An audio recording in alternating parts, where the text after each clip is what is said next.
Anna. I do love to sit and look out the window. Why do I need TV when I have 48 apartment windows to walk across the vacant lot and a sliver of Lake Erie? I've seen history out this window. So much. I was 4 when we moved here in 1919. The fruit sellers' carts and coal wagons rolled down the street by horses back then. I had to stand just here and with the coal brought up by the hand lad from Groza, the village my parents were born in. Gibbs Street was mainly Romanians back then. It was adio, goodbye, in all the shops when you left. Then Romanians started leaving. They were the first or the last. This has always been a working-class neighborhood. It's like a cheap hotel. You stay until you've got enough money to leave. A lot of Slovaks and Italians moved in next. Then Negro families in the Depression. Gibbs Street became the line between the blacks and the whites, like a border between countries. I watched it happen through this very window. I lived over in Cleveland Heights for 18 years. Then I moved back in to take care of my parents. That border moved too. Most all the whites left. Then the mills and factories closed. Everybody left, like rats. Buildings abandoned. Men with no work drinking from 9 to 5 instead. Down their lot. Always the sirens, people killing each other. Now I see families from Mexico and Cambodia and countries I don't know. 12 people sometimes in one apartment. New languages, shops, and on the street. These new people leave when they can, like the others. I'm the one staying. It's so. Staying and staring out this same window. Turn and talk.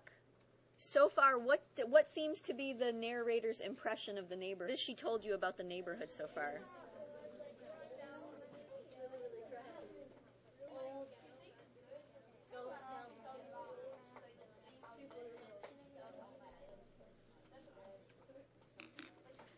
Three to the 2, 1-0. This spring, I looked out and I saw something strange. Down in the lot, a little black-haired girl, hiding behind that refrigerator. She was working at the dirt and looking around suspiciously all the time. Then I realized she was burying something. I never had children of my own, but I've seen enough of that in that lot to know she was mixed up in something she shouldn't be. And after 20 years typing for the parole department, I just about knew what she'd buried.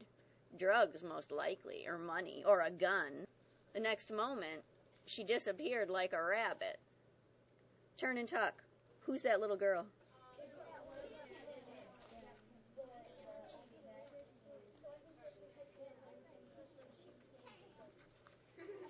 3 to the 2 to the 1-0. The next moment, she disappeared like it. Remember, you're not to be talking right now. I'm calling up the police. I saw her there the next morning, and I decided I'd solve this case myself. We had a long spell of rain there. Then, I didn't set eyes on her. Then the weather turned warm, and I saw her twice more. In the morning, on her way to school. She would crouch down with her back to me, so I couldn't see just what she was doing. My curiosity was like a fever inside me. Then one morning she was there, glancing about, and she looked straight up at this window. I pulled my head back behind the curtain, not sure if she'd seen me. If she had, she wouldn't leave her treasure buried long. Then I knew I'd have to dig it up before she did. I waited an hour after she left. Then I took an old butter knife and my cane and hobbled down all 3 flights of stairs. I worked my way through the jungle of junk and finally came to her spot. I stooped down. It was wet there and easy digging. I hacked and dug, but didn't find anything, except for a large white bean. I tried a new spot and found another, then a third. Then the truth of it slapped me full in the face. I said to myself, "What have you done?" Beans had roots. I knew I'd done them harm. I felt like I read through her secret diary and had ripped out a page without meaning to. I laid those beans right back in the ground as just sleeping babies. Then I added the soil as smooth as could be. Turn and talk.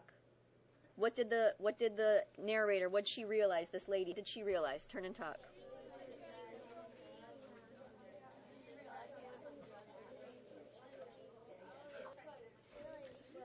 Three, to the two, to the one-zaroo.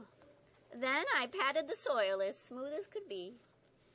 The next thing, she was back. I peeked around the curtain. She didn't look here or give any sign that she noticed something wrong. I could see her clearly this time. She reached a hand into her school bag.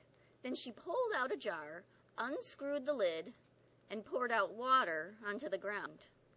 That afternoon, I bought some binoculars. Turn and talk. Why binoculars?